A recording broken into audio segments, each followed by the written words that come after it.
Hello students, आप सभी का हमारे इस यूट्यूब चैनल में स्वागत है।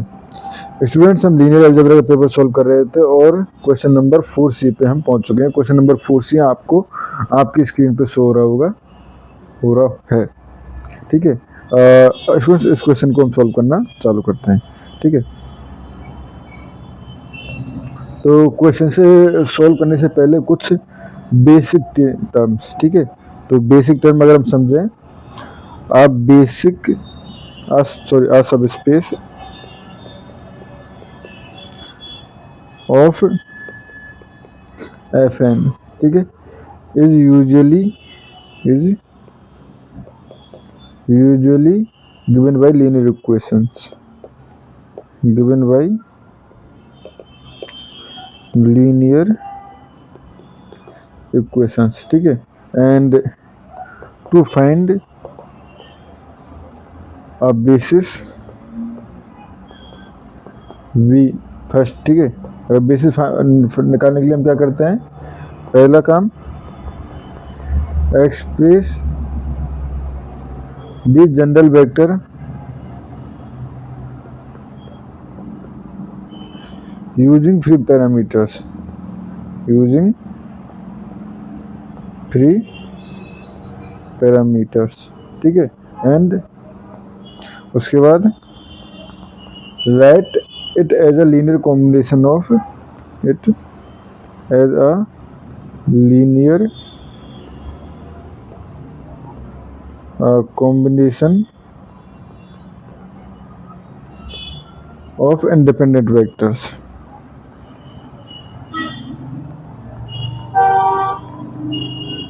ठीक है, एंड अगर और कुछ हम बेसिक देखें तो the dimension of is the number, sorry, the dimension is the number of vectors in a basis, is the number of vectors in the basis। ठीक है, and the intersection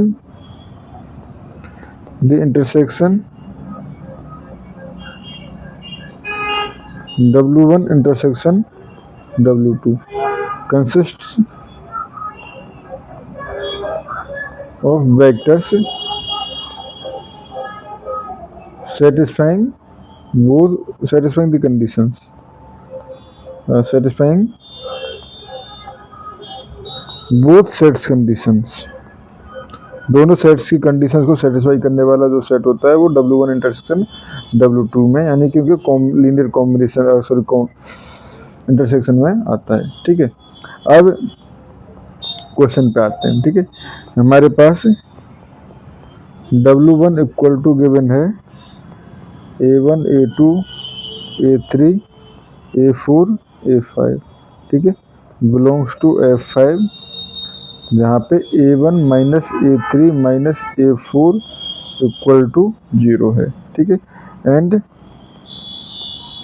W2 equal to ये भी A1 A2 A3 A4 A5 belongs to F5 है। Condition है A2 equal to A3 equal to A4 equal to 0 and A1 plus A5 equal to 0। ठीक है students, तो पहले basis and dimension of W1 अगर हम निकाल रहे हैं तो, ठीक है, तो basis and dimension of W1। ठीक है, तो देखो इस कंडीशन को यूज कर मैं A1 इक्वल टू क्या लिख सकता हूँ, A3 प्लस A4। ठीक है, let A2 equal to S, A3 equal to T। ठीक है, तो and A4 equal to U and A5 equal to B। ठीक है, तो इस कंडीशन में जनरल वेक्टर ऑफ W1 क्या हुआ है, vector of W1 equal to A1 A2 A3 A4 A5, ये हो जाएंगे हमारे पास। A1 तो हो जाएगा T प्लस S। ठीक है, ये हो जाएगा S T U V, ठीक है। अगर मैं इसको लीनियर कॉम्बिनेशन की फॉर्म में लिखना चाहूँ तो कैसे लिख सकता हूँ? तो देखो इसको लिख सकता हूँ मैं S,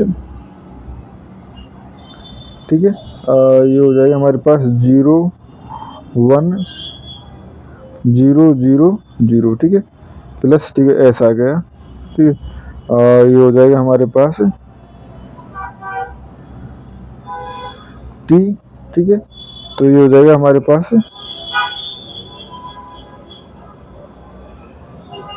ये हो जाएगा हमारे पास 1, तो 1 0, ये हमारे पास यहाँ पे आएगा हमारे पास 1 1, ठीक है। अभी देखते हैं, पहले 1, ये हो गया हमारे पास 0 1 0 0, ठीक है, प्लस U 0 0, ठीक है। ये हो जाएगा S T हो गया हमारे पास, ठीक है, 0 1 0 0।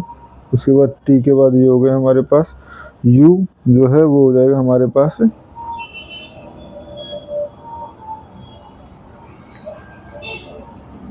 हमने यहाँ पे A3 let A2 equal to S, A3 equal to 2T लिया है and A4 equal to T है, ठीक है। तो स्टूडेंट्स यहाँ पे देखो ये A1 जो है वो है T प्लस U, ये है हमारे पास T प्लस U, ठीक है। A3 प्लस A4 का कॉम्बिनेशन है ना, तो ये हमारे पास S, ठीक है, T1 0 0, ये ठीक है, एंड U के साथ अब जो कॉम्बिनेशन बनेगा वो बनेगा हमारे पास 1 0 0 1 0, ठीक है, प्लस V के साथ 0 0 0 0 1, ठीक है। तो यहाँ से हम कह सकते हैं basis of W1 equal to, ये हो गया हमारे पास 0 1 0 0 0, ठीक है। नेक्स्ट हो जाएगा 1 0 1 0 0 एंड 1 0 0 1 0 एंड 0 0 0 0 1, ठीक है। ये हमारे पास बेसिस हो गए। और dimension of W1, dimension of W1 equal to basically हमारे पास हो गई 4 नंबर ऑफ वेक्टर्स, ठीक है। अब बात करते हैं हम W2 के लिए, ठीक है। तो 4 W2, ठीक है। यहाँ पे हमारे पास A2 equal to A3 equal to A4 equal to 0 and A1 plus A5 equal to 0, या हम कहें A2 equal to minus A1, ठीक है। तो let A5 equal to let A1 equal to T, ठीक है। तो उस कंडीशन में हमारे पास जनरल वेक्टर अगर देखें तो क्या हो जाएगा, A1 इक्वल टू अगर हमने T ले लिया, ठीक है, तो ये हो जाएगा हमारे पास T 0 0 0 एंड लास्ट में माइनस T, या इसको लिख सकता हूँ मैं T कॉमन लेके, ठीक है, 1 0 0 0 एंड माइनस 1, ठीक है।